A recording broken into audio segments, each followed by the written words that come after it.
नेता प्रतिपक्ष टीकाराम जूली का बयान सामने आया। उन्होंने कहा है केंद्र एजेंसियों का दुरुपयोग कर रहा है, केंद्र सरकार एक्सपोज हो चुकी है।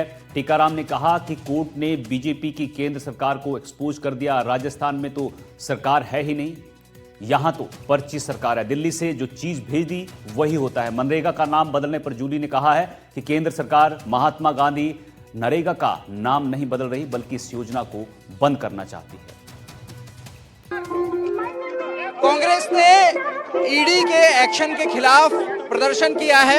बीजेपी कार्यालय का घेराव करने के लिए कांग्रेस निकल रही है। नेता प्रतिपक्ष टीकाराम जूली चल रहे हैं। टीकाराम जी, जो विरोध है वो कितना मजबूत हो गया? ये तानाशाही के खिलाफ है, सरकारी एजेंसियों का जो दुरुपयोग ये लोग कर रहे हैं उसके खिलाफ है।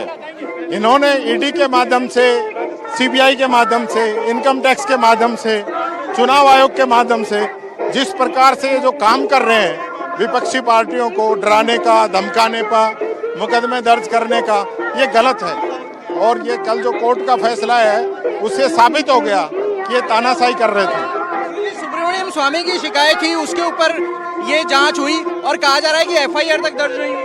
अब कोई मामला ही नहीं बनता। जब रुपए का लेन देन नहीं हुआ तो ईडी का केस कैसे बन सकता है? कोई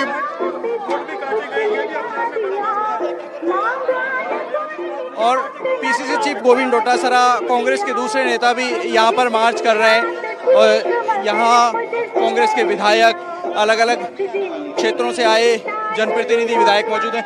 डोटासरा जी, क्या ये मामला बनता पाया गया और क्या इस मामले में कोर्ट ने कहा? कोर्ट ने ये कहा ये मामला ही नहीं बनता ईडी का, इसलिए चार्ज ही नहीं लगाया। जो चार्जशीट पेश की थी उसको खारिज कर दिया कि ये ईडी का मामला ही नहीं है। प्राइवेट कंप्लेंट पे आप ईडी का मामला कैसे बना सकते हो? क्या तकनीकी पहलू पर खारिज किया गया? एफआईआर कर दी। भाई आप कब की बात है, 12 साल हो गए आपको सरकार बनाए, और अब उस जज से भी फैसला देने में आप देखो 4-4 तारीखें क्यों ली गई, आप समझ सकते हो। फिर जब पता लग गया कि ये केस ही नहीं बन रहा है तो और एफआईआर कर ली कि इनको तो तंग करना है। तो ये तो कानून नहीं है, ये तो न्याय नहीं है, ये तो जस्टिस नहीं है। आपने कहा कि जुडिशरी पर दबाव बनाने की कोशिश। अब आप देखिए ना क्यों हुआ। इनको कैसे पता चला कि ये खारिज हो जाएगा, तो पहले ही एफआईआर कर ली।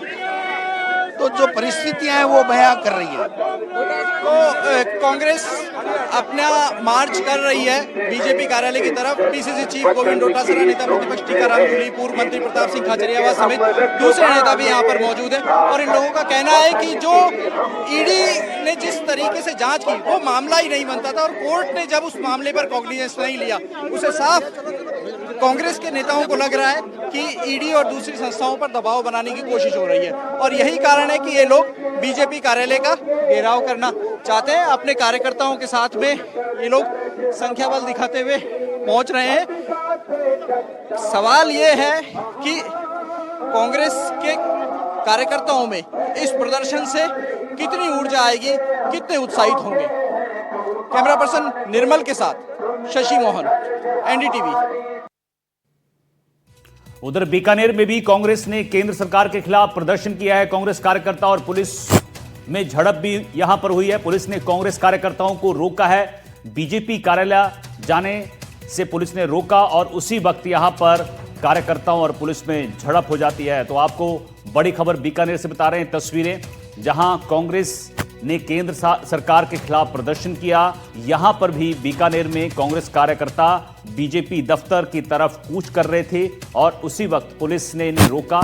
इस दौरान कार्यकर्ताओं और पुलिस के बीच झड़प भी देखने को मिली। तस्वीरें देखिए, उस वक्त की तस्वीरें हैं जब कांग्रेस कार्यकर्ता पुलिस से उलझ जाते हैं, झड़प होती है।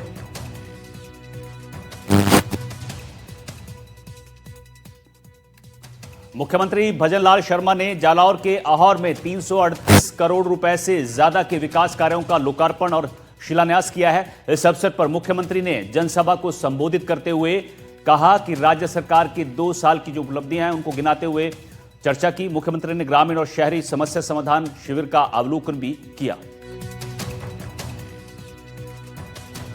ने अहौर में जनसभा की है, विकास कार्यों का क्षेत्र को तोहफा दिया है। 338 करोड़ से ज्यादा की योजनाओं का लोकार्पण और शिलान्यास किया है। साथियों, आपने भरपूर आशीर्वाद देकर के 2 साल पहले राजस्थान के अंदर हमारी सरकार बनाने का काम आपने किया था। निश्चित रूप से मैं आपको धन्यवाद देना चाहता हूं और आपसे यह भी कहना चाहता हूं, जिस विश्वास के साथ आपने राजस्थान में 2 साल पहले सरकार बनाई थी, हम आपके उस विश्वास को किसी कीमत पर नहीं तोड़ेंगे, किसी कीमत पर नहीं तोड़ेंगे।